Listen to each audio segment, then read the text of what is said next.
Well, I'm not gonna lie, I scare easily. If you don't know this, I'm ticklish, and I scare easily. It's too, and confessing things to you just like that. Anybody else scare easily? No, I'm the only one. Halloween's just no problem for you people, is it? Okay, okay. Dude, when it comes to fear, I'm a big weenie. Like, I promise you, weenie hut general over here. Like, such, oh my gosh, they used to call me Glizzy Boy. It's that bad, I promise. But, it's, the reason why is because, forget I shouldn't have, you know what, start over. So anybody scared easily? Oh my gosh, me, I do. The reason why is because when I was a little kid, I remember this very vividly. It was Halloween, and it was like the first time I was probably like 7 or 8, and my parents were doing that thing. We lived out in the country, so the houses were side by side, so they had to like drive us to every house, and we would get out the car, walk up to the door, trick or treat, you know what I'm saying, get the candy, come back to the car, drive to the next house. I remember there was this one house, and this was the first time my parents thought we were old enough to wait in the car, they didn't come up to the door with us. So, like, I'm doing my thing, we're trick-or-treating, it's going great. I got like a huge bag of candy, like, and I remember there was this house, and it had like all the decorations in the front of the house, you know what I'm saying? Like ghost, witch, scarecrow, goblins, ghouls, everything. And so I'm walking up through all this, and like, ooh, pretty spooky, right? No big deal though. I'm a boss. It's gone well so far. Until I get close to, there's like that scarecrow, and it's like chilling on the hay bales and crap. I'm like, nice scarecrow, you already know where we're going. It wasn't a scarecrow, it was a guy. There was a dude in it, and I'm getting close, and like, that's the scarecrow, and he just all of a sudden goes like, Grr! And I'm like, ah! And you know how when everybody, there's like 2 responses when you get scared. One is just punching the face. You know what I'm saying? And then the other one is you just leave. You're like, ah! And you run, and that's the fight or flight thing in all of us. Or freeze. I didn't do either one of those 3. Your boy just peed. It's like fight. I'm just like, it got warm, it was cold, it was a lot of things happening all at once, and I'm embarrassed to say my Halloween night was over that night. This dude just made me pee my pants. This is legit. I was 25 years old, just innocent.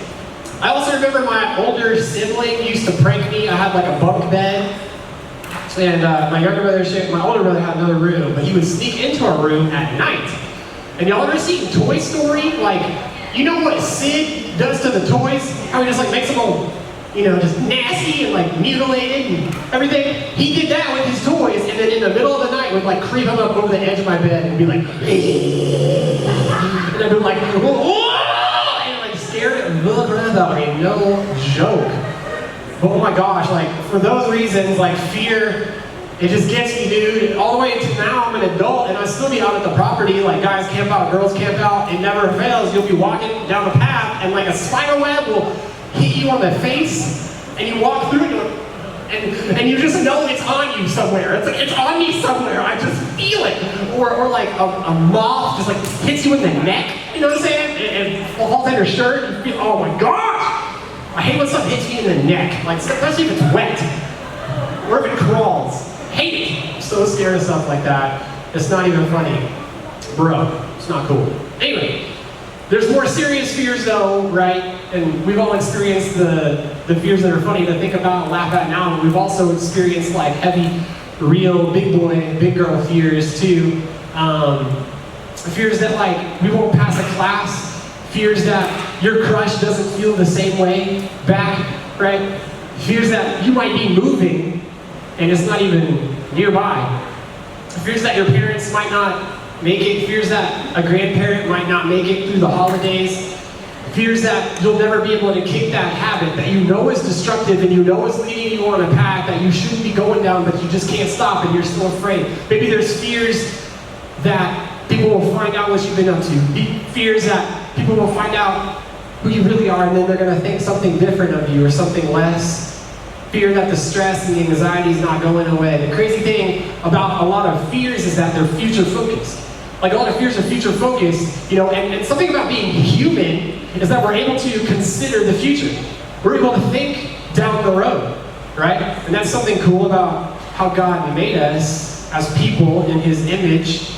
But I wonder for us, because he didn't create us to fear the future, he created us to have a hope for the future.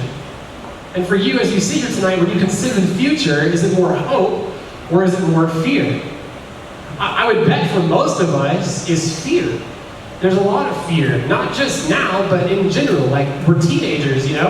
And there's a lot, everything is new, it's bigger than ever before. It's like a lot of firsts are happening in your life. You're in uncharted territory all the time. You don't know how things are gonna go. You're testing these boundaries, and there's consequences when you overpass them, but you don't know where that line is, and we're just trying to figure it out, like every aspect, right? So it's natural to feel this fear, but it's kind of cool because Jesus speaks to this a lot, and him being the Son of God, it can really be helpful. We just gotta listen and learn.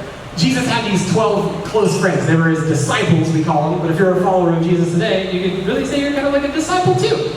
But he had these 12, and he intentionally put them in scary situations to teach them how to handle fear, to teach them who he was in the middle of it. And we have the pleasure of being able to read what those people wrote down from their experiences, and that's what we're going to do tonight. And the hope is that it can help us navigate fear in the future, because it is coming. We can turn that fear into hope. So we'll be in Matthew chapter 10 tonight, and we'll be jumping around Matthew a little bit. But in Matthew chapter 10, verse 16, Jesus talks to his homies and he says, I'm going to send you out like sheep among wolves.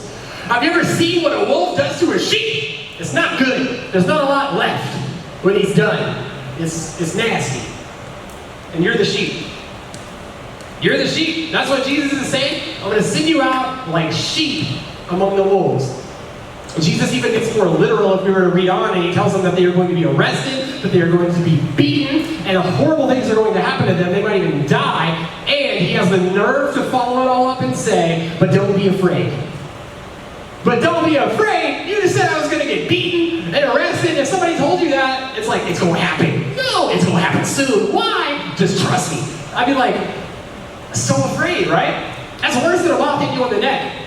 It's worse. He says, don't be afraid. He says it multiple times. Now, a lot of us know this, that we shouldn't be afraid, but the fact is, we are.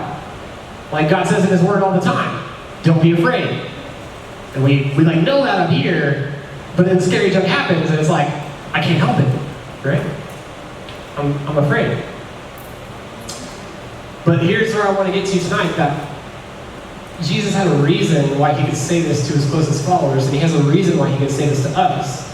And it has to do with the context, the bigger context, because context matters. It mattered for the disciples then, and it matters for us now, and I want to show you what I mean. Jesus took his friends on a field trip. Anybody like field trips? Oh my gosh, it's the best part of school when you can leave. But anyway, field trips, homeschooling, y'all get field trips too? It's all good. He took his friends on a field trip, and everybody loves field trips. What about field trips when you're about to die? Now it's not so fun anymore. But that's what was going on with Jesus and his followers. So in Matthew 8, we got to go back a couple of chapters to Matthew chapter 8 to see why Jesus would have the audacity to say to his followers, you won't get beaten and imprisoned, but don't be afraid. Why? Why could he say that to them? It's because of what happened earlier. So Matthew 8, verse 24. They're on this boat, they're on a field trip. All right, suddenly, a furious, verse 24, a storm came up on the lake. They're in the Sea of Galilee, and the waves are crashing over the boat.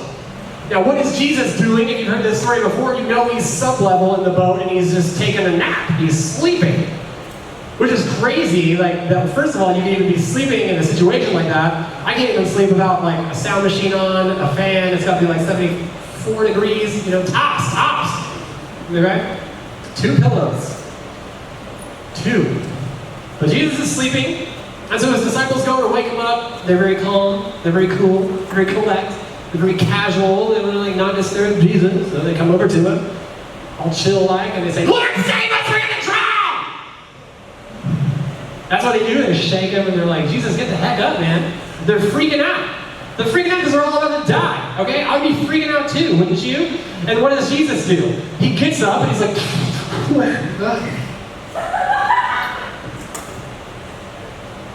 so awful, God. He says, you have little faith. I'm like, wow, I was just throwing shade right out of the gate. He doesn't tell them to not be afraid. Remember how, like, later he's going to say, don't be afraid, but now he's asking a question, why are you afraid? That's interesting. Because they came to Jesus already afraid. Just like a lot of us do all the time. Like, we come to Jesus and we're freaking out because we're afraid. Because we bring chaos, but we're going to see that Jesus brings calmness. Where we bring chaos, Jesus brings calmness, and he modeled this by getting up slowly, by being calm, because that's who he is. Now, he was going to calm the storm in just a second, but he remained calm, which added this calming factor to his followers. The next thing that Matthew writes is about how Jesus spoke and the storm ceased, and then all of him, Matthew, and all the followers, dudes on the boat were like, what kind of man is this where even the winds and the waves obey him? What started as a storm turned into a celebration because they took their focus off of it and they put it on Jesus. I wonder what storm you're in right now. What storm are you in life right now? What are you freaking out about right now? What have you been going to Jesus and you're like, Jesus, help me. I don't know. What's going to happen? It's so uncertain. I'm so unclear. Like, this might happen. This might happen. This may not happen. I'm so afraid. I'm freaking out. Can I get some help here? Are you afraid of what might happen? Are you afraid of what might not happen? Are you afraid of what will happen again? Are you afraid of what might not happen again? Or do you trust Jesus with what will happen?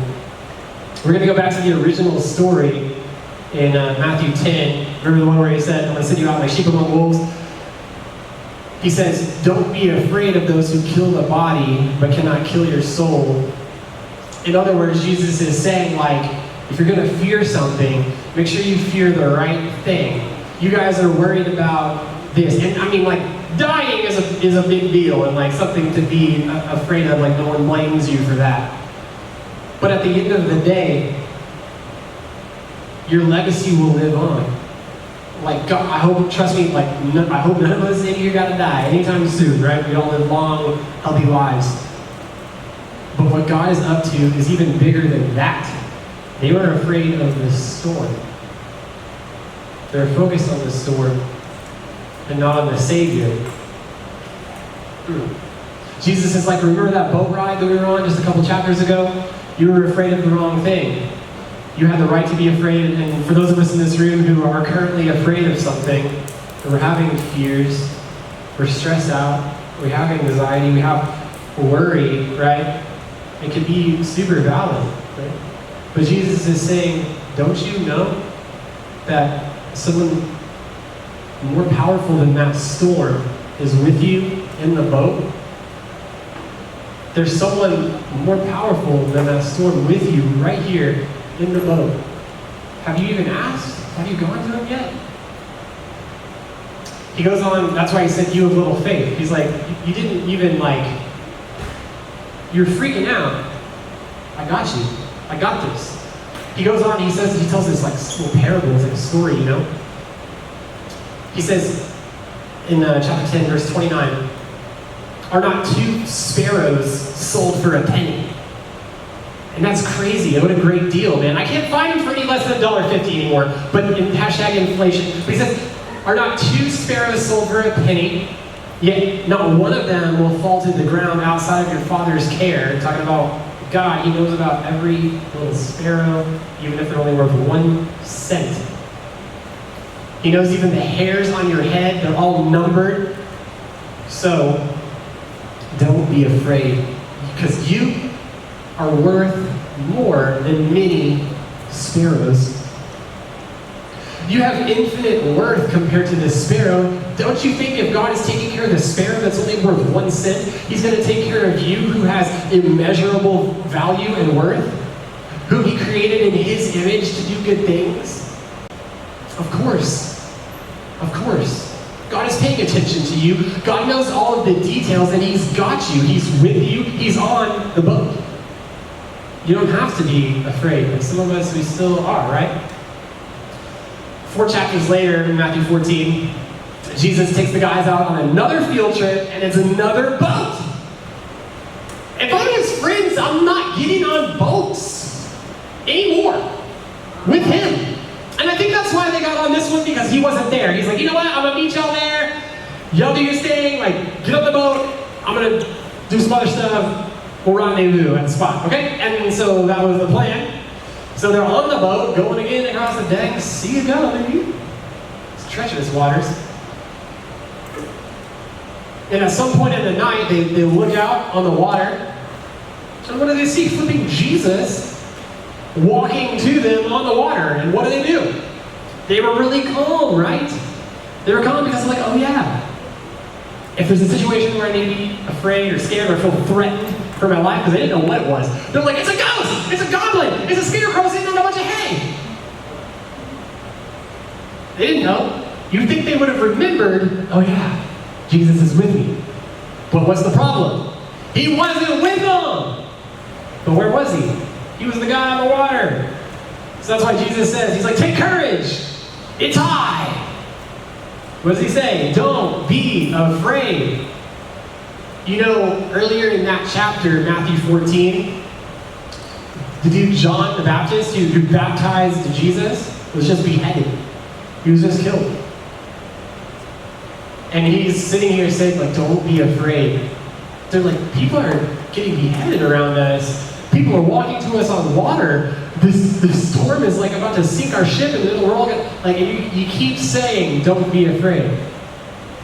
Is God saying to you in your life, don't be afraid? Is he saying it over and over and over again? And new storms come and different situations happen, and you doubt, and that fear starts creeping in again. Is he saying, remember what I did? Remember I'm on the boat? Remember I calmed that storm? What has he done for you in your life that you can look back on in faith, in hope that he's going to do it again? Because he hasn't left you, he hasn't given up on you, he hasn't forsaken you, and he's not going to. He's always faithful. The disciples had a hard time because Jesus was either asleep. Remember, Jesus is fully God, but he was fully man. So he had to sleep, he had to eat, he had to do these things, right? So that's why it felt like he wasn't there. He wasn't in control because he was asleep sub-level on the boat. Or Jesus, he wasn't there to help them whenever they were freaking out about this mysterious being walking to them in the middle of the ocean, because he wasn't there. But something happened that solidified it forever for the disciples, and it's true for us today, and it's the resurrection. And here's why this is important. Because Jesus, the man who could be in one place at one time, is also fully God and also Holy Spirit. There are 3 in 1. And when Jesus died on earth, on the cross for your sins, and then 3 days later rose again saying, I beat death, I conquered death, I can beat your issue, I can beat your problem, whatever it is, I got that. He proved it, and then he walked around, he had a meal, showed up to a few hundred people, and then what?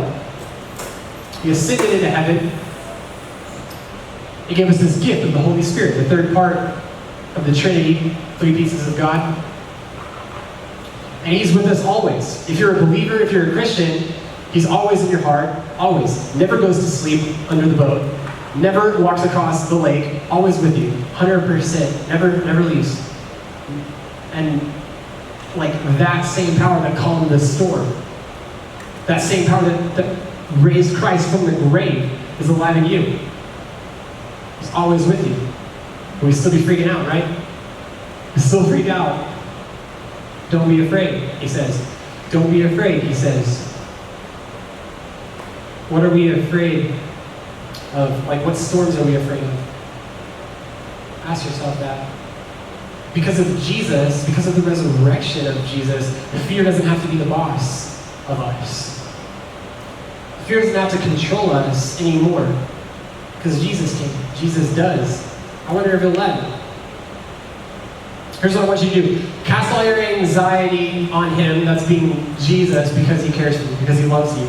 Cast all your anxiety on him, because he cares for you. And you know who wrote that? Peter. Peter, who was one of Jesus' disciples who experienced this firsthand. Then, he was afraid. He was one of those guys who was with Jesus, who had all the doubt, who had all the fear, that Jesus was like, don't be afraid, and he proved it, and he showed up. And that's why Peter wrote this to us. He says, look, cast all your anxiety, your fear, your stress, your worry, put it all on Jesus, because he cares for you, and he's got you. Trust me, I experienced it firsthand. And Peter experienced it like very few other people ever have. Because whenever Jesus was walking to him in the water, he says, come out here, walk on the water with me. And then Peter, in faith, did that because he kept his eyes on Jesus and not his fear. But then what did he do? He started to look around. He started to worry and to be afraid. And then he started to sink when he started to doubt. But then who was there to catch him? Jesus! Just like he's there to catch you whenever you doubt. Jesus. He's there, he's here. He's never going to leave. So be reminded, there's 4 things as the band comes back up. Number 1, name what you're afraid of. You can write these down. These are good. Name what you're afraid of. Those of us, I know we've all got fears, and there's no shame in it. There's no shame in having fears, being afraid of something, worrying about something in the future, right? No matter how small, call it out. Speak it. Not right now, but in your head maybe. Maybe later you speak it out loud. Then number 2, write it down. I prefer writing it down on something destructible, like a watermelon. Get a Sharpie, maybe a cantaloupe, or an apple. Or something flammable. That's always awesome. But write it down. You need to see it. You need to address it. Accept the fact that it's real. Put it down. Number 3, cast it on him. This is what Peter said, cast your anxiety. But that word cast, it's not like whenever you're fishing, it's more like a throw or to hurl or to yeet your fears on him. And it's like they're heavy, right? Like they're heavy, like they weigh us down. The thing that you're afraid of, what is it? Is it heavy? Is it like impacting the rest of your life? Like do you carry it around? It just sucks. It says put that on Jesus, like you were never meant to carry that. You can't, it'll crush you. You know what it won't crush? Jesus. It won't crush him. So put it on him. That's when you take the watermelon and you smash that thing. That's when you take the apple and you hit it with the baseball bat and you watch it disappear, because that's what Jesus does. To your fear and to your worry, to your storm, he makes it cease to exist. Light it on fire, that holy fire, that refining fire. Watch it just burn away. Say a prayer. Thank him for that. Thank him for what he has done in your life, and for the moments where he has shown up, and where he has shown that I got you, I care about you, I love you, I made you. He's the perfect father, he's the perfect parent, and you are his child. There's nothing he wouldn't do. And the last thing is talk to somebody. Our break leaders are amazing people to talk to about your fears, about your worries, about your concerns. I promise you this, it's not going to do anybody any good to keep them all bottled up inside of you, just growing pressure until one day they finally just explode. No good came from that. Deal with it, get it out. We might not have the solution, but we can walk through it with you. But there is a lot of wisdom in these amazing adult leaders in this room who love you very much. So talk to them.